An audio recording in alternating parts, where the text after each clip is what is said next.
এ কি দেখছি আমি, প্রভু স্বয়ং। বাবা, তুই ধন্য।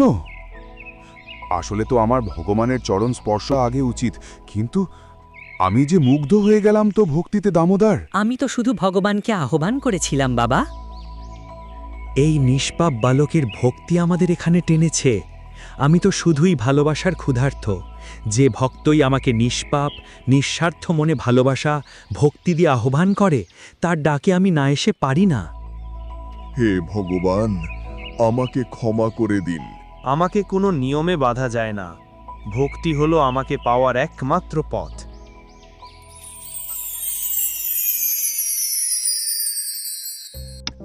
আমি তোকে অনেক অবিশ্বাস করেছি, কিন্তু তোর জন্য আমার জীবন সফল হয়ে গেল রে দামোদর।